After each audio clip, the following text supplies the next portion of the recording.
Hey, shalom everyone, this is Kris Shoemaker, also known as Yehudah ben Shomeyr, and welcome to the Ponderings of the Paranormal, where we take a look at paranormal activity and look through it and examine it through a Judeo-Christian worldview and biblical lens. So today I want to cover the topic of doppelgangers. Doppelgangers are appearances of you where you're really not. Let's say that you're at home sleeping away and somebody sees you at a restaurant or at a bar or something like that. But you know for a good darn well fact that you were in bed sleeping. It couldn't have been you. Or maybe you've appeared to someone in another country or another part of the world or what have you. So there's several explanations for doppelgangers, and some of them are quite logical. Mistaken identity, for one. Um, I have apparently two doppelgangers in this world that live in Ohio and in Tennessee. I've had people mistake me for a guy named Jeff. I've had other people mistake me for a guy named Steve. Over and over. It's always Jeff and Steve for some reason. So I've got doppelgangers, lookalikes, named Jeff and Steve. So that could be one explanation. Another explanation could be a psychic projection, where maybe you're thinking about being somewhere or thinking about a certain place and you're meditating on it and you're dwelling upon it, and lo and behold, somebody reports seeing you in that place that you thought about, but you really weren't there.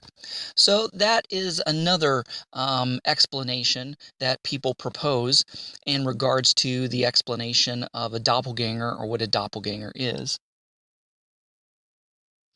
Another explanation that has been put out on the table regarding doppelgangers is that it's an out-of-body experience. It's you, let's say again, you're at home sleeping in bed and somebody sees you, that it is actually you, but it is your soul or your spirit that is astral projecting, or that is having an out-of-body experience. And of course, psychic projections and astral projections and things of this nature are satanic and demonic in origin, because this is what New Age people do. There is a book called Second Coming of the New Age, which is written by Josh Peck and Stephen Bancars. Stephen Bancars used to be one of the top New Age YouTubers on the net.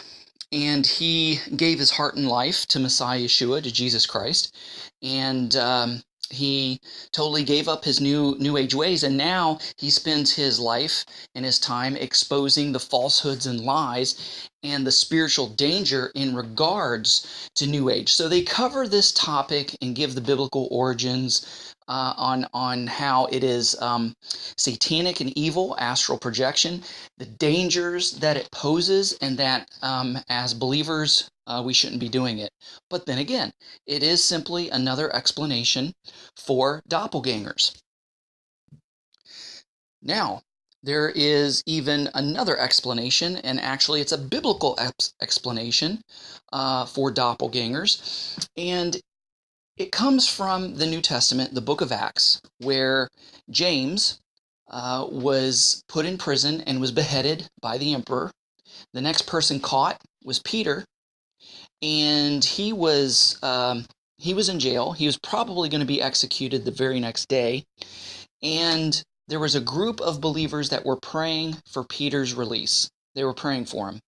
God answered their prayer by sending an angel to free Peter from prison. So Peter's asleep in prison, and all of a sudden an angel shows up, nudges him, wakes him up, and Peter thinks he's dreaming. But this angel opens the doors, and opens the prison doors on the cell and on the corridors, and all of the guards are asleep, and the angel leads Peter outside of the prison into the street, where Peter finally comes true and realizes this wasn't a dream, this is real life. He makes his way to the house and knocks on the door, and a little servant girl, Rhoda, opens the door and is so shocked that it's Peter, she runs to tell everybody, hey, it's Peter out there. And they're like, no, that must be his angel. not his ghost, his angel.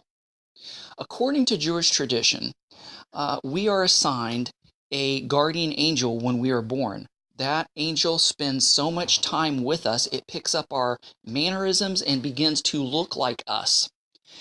And so it is believed that sometimes when people see you, especially if you're in danger or you're far away, but yet that they see you anyway, that it's your angel. This actually took place in regards to my cousin who was hiking in the Smoky Mountains, was struck by lightning and killed. And people reported seeing him at the time of his death on the side of the road. We've come to the conclusion that this was most likely his angel that was trying to get attention of passerbys of what had happened.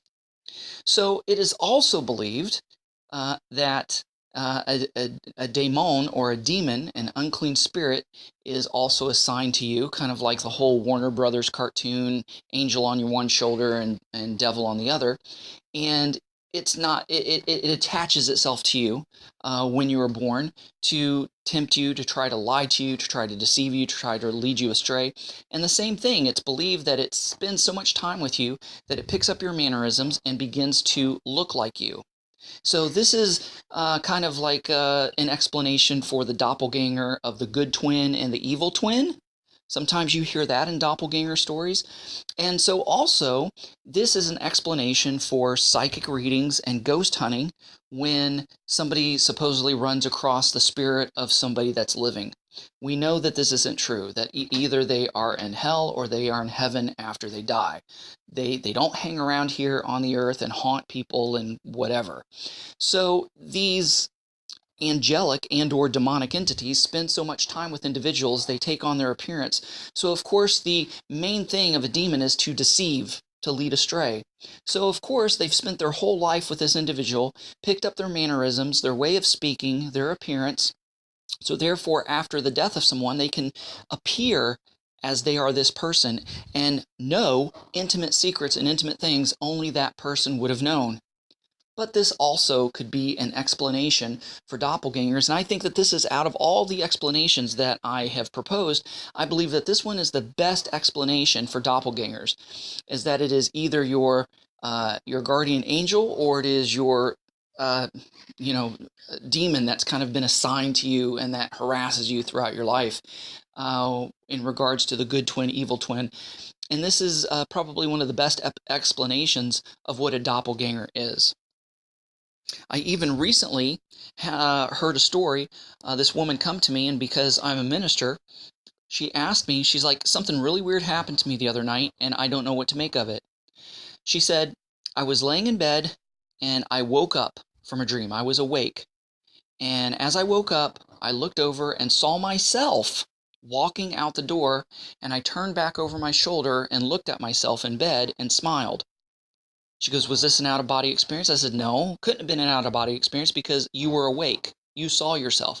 An out-of-body experience, near-death experience, is when the spirit or soul leaves the body and you're looking at your unconscious, sleeping and or dead body laying there. So that couldn't have been it. So either you had a waking vision or you saw your guardian angel. And I explained to her that passage in the New Testament with the story of Peter and his angel. So that's what I said. So that's probably the best explanation of what happened or what you saw. And she was pretty amazed and shocked by this revelation. Guys, thanks for listening. Go out there and have a great day. God bless. Hey everybody, thanks for watching. And don't forget to check out and subscribe to our social media accounts. On Instagram at AD_International, on Facebook at Abraham's Descendants International, on Twitter at ADINT Ministries, and on Blogger at Ray Bash's Ramblings. And don't forget to check out and bookmark our website, abrahamsdescendants.com. Shalom. abrahamsdescendants.com, getting back to the first century in a 21st century way.